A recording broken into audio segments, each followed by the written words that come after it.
বাংলাদেশ প্রতিদিনের ডিজিটাল প্ল্যাটফর্মে স্বাগত জানাচ্ছি। এই মুহূর্তে আছি সিলেটের বিশ্বনাথ উপজেলার সবচেয়ে বড় জলমহাল হাওর সাউলদনি হাওরে। এই হাওরে গত 2 দিনের বৃষ্টিতে এবং উজান থেকে নেমে আসা ঢলে অনেক কৃষকের ফসলি জমি পানির নিচে তলিয়ে গেছে।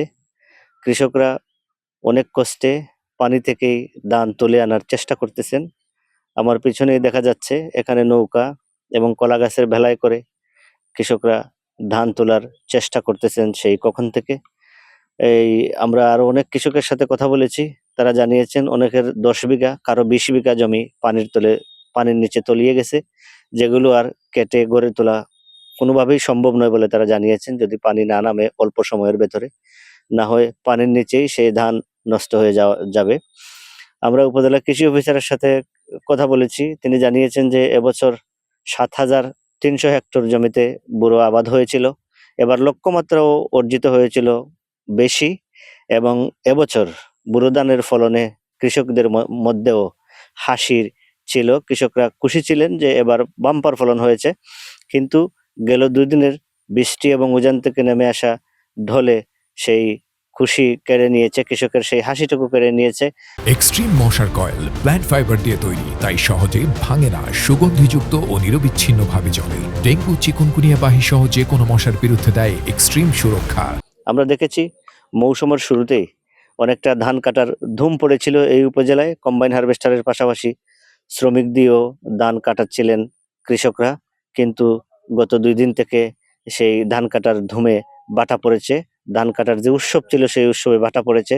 কৃষকরা জানিয়েছেন যে হাওরগুলোতে যদি যেদিকে পানি প্রবেশ করে সেই পানির প্রবেশ পথে যদি একটা সুইচ গেটের ব্যবস্থা করা যেত, তাহলে তারা এই পানিতে তাদের ধান তলিয়ে যেত না এবং অনায়াসেই তারা ধান গড়ে তুলতে পারতেন। আমরা এখন কথা বলবো, এখানে 2জন কৃষক আছেন, আমরা তাদের সাথে কথা বলবো। আমরা জানবো যে তাদের কি পরিমাণ ধান পানিতে তলিয়ে গেছে এবং এই ধানগুলো আর তোলা যাবে কিনা সে ব্যাপারে। এই হাওরে কত বিঘা জমি আপনি আবাদ করেছিলেন? আমি 6 কেয়ার জমিন করছি, আর আমার 3 কেয়ার জমিন অলরেডি আছে, আর বাদ বাকি অগুণ্য খাটতাম পারছি না। 2 কেয়ার খাটছি, আর বাদ বাকি সব পানির তলে আছে।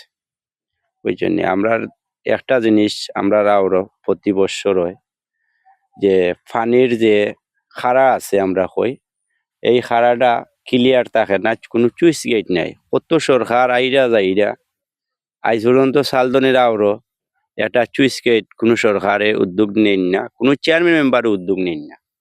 তো আজকে এই চুইস গেট থাকতো আমরা ওর ফাইনে নেন না। আপনার যে ধানগুলা পানির নিচে গেছে সেগুলা কি আর কোনোভাবেই না, আর খাটার সম্ভবত্ব নাই। তো আইলেও উবা আমরা আছি, আর কত সময় পরে তো আইল ডুবি যাব, খালি পানি বাড়তেও আছে। আপনার কয় বিঘা জমি? আমার 10 বিঘা 10 কেয়ার জমি নাকি, বাংলায় হয় আমরা সিলেটি ভাষায় 10 কেয়ার। 10 কেয়ারের মাঝে 1.5 কেয়ার মনে হয় খাইতে আনছি কোন স্রোত, এই রয়েছেও গিলা এব শুকাইতাম পাইতেন না। বাদ বাকি জমিন সব জমিন পানির তলে, এটা তো আনার কোনো আশা নাই। যদি পানি বাড়ে, এখনো বাড়তে আছে, ইটা জমিন আনার আমরা আশা দইয়া বই রয়েছি, আর আমরা আনবার মতো কোনো আশা নাই। জি না, আর তোলা যাবে না ধান। আমরা পাশেই দেখতে পাচ্ছি যে পাকা ধান পানির নিচে তলিয়ে গেছে।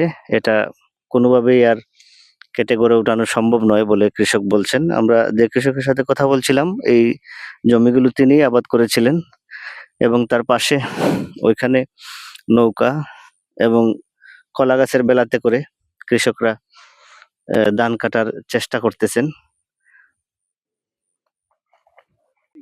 সিলেটের বিশ্বনাথ উপজেলা থেকে এই ছিল আমার কাছে চলতি বুড়ো মৌসুমের সর্বশেষ সংবাদ। ধন্যবাদ।